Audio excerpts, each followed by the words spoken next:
and I felt like his attention was on me, like zooming in.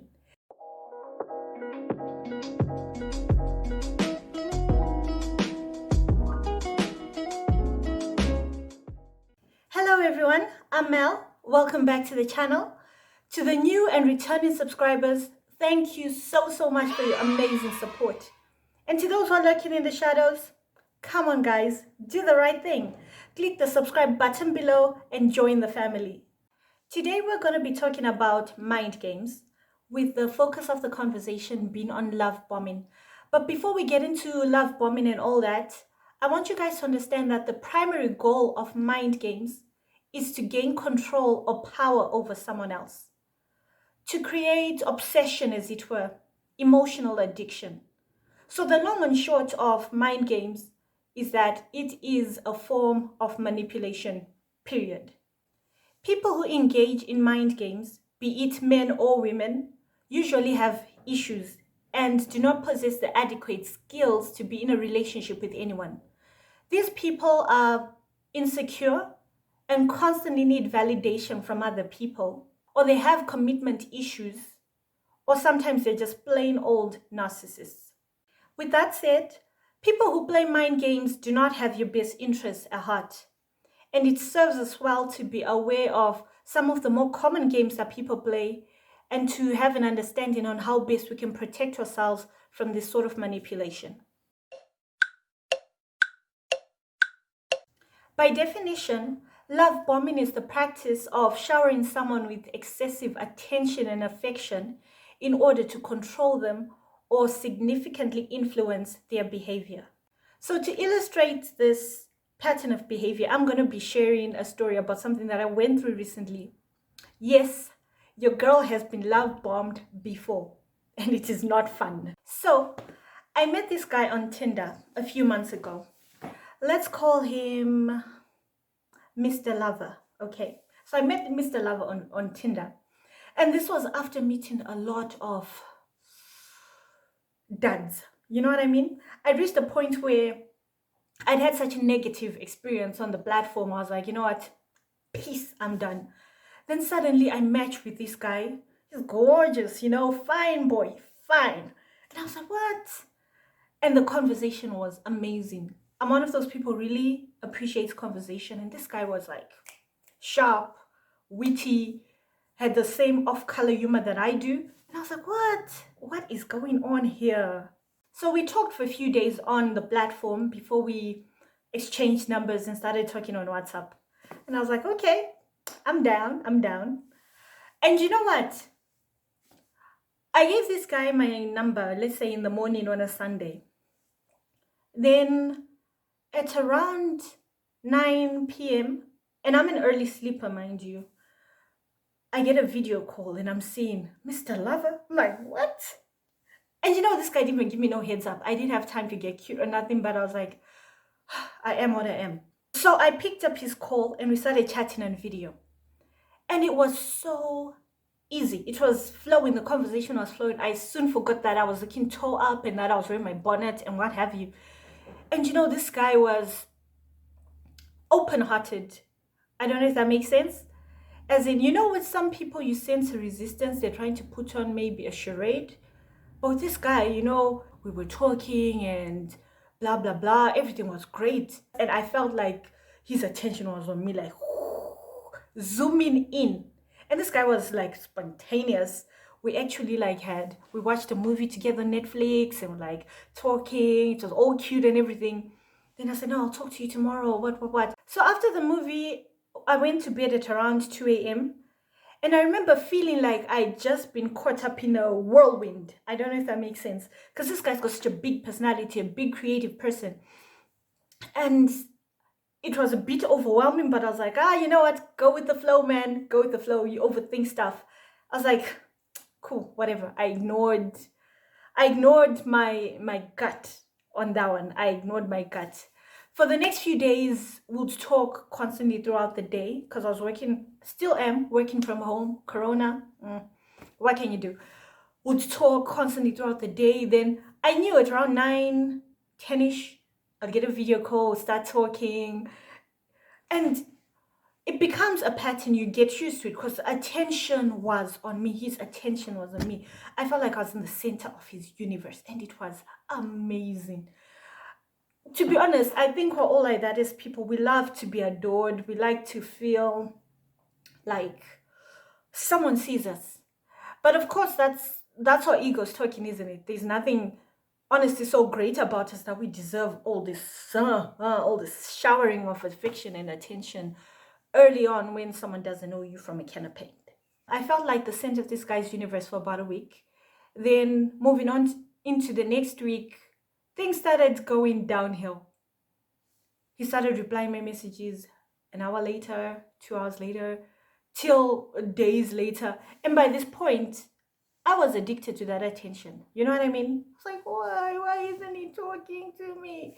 You know, kind of thing. Then he did something which I should have picked up as a red flag, apart from, pulling back. One day I got really busy. I had work reports that took up my whole day. Then I didn't manage to get back to anyone on WhatsApp or anything, didn't reply anyone's messages across any platform. Then when I eventually got back to him, he was like to me, I see you reply my messages late. Is this sort of like payback for me not replying your messages early? I was like, what? I should have known then that this guy was on some BS, that he was playing some sort of game. But sometimes, you're a bit naive as a person. It sort of like threw me off because I was like, no, I was busy. Why would I deliberately ignore you? Kind of thing. So anyway, in retrospect, when I think back, definitely this guy was on some BS and he was playing some game that I wasn't aware of at the time. So eventually, communication really dwindled till it stopped. He left me on red. Now, at this point, obsession has been created, right? I'll check my phone constantly. Has Mr. Lover sent me a message? What's Mr. Lover saying? What's Mr. Lover saying? Mr. Lover, Z, nothing. And it wasn't good because I got ghosted. He ghosted me. Then, occasionally you'll be thinking to yourself, how can I think of ways back into this person's universe? Because you want to get back that feeling, because it's a feeling, you're chasing that high now at this point. And the diabolical thing that this guy would do, he would watch my WhatsApp statuses, he would like my posts on Instagram, not reply to my messages. I was like, what? So, already you're crazy. This will make any sane person crazy. And I'm a very logical person. So the long and short of it all is that I eventually deleted his number and followed him for my own peace of mind. Because I was like, there was no benefit to the interaction. And when you engage in games with people who play mind games, you are not going to win. You are definitely going to lose. So what are the lessons to be learned from this story? Let me get my notebook and we break that down. Lesson number 1. In the onset, love bombing can feel genuine.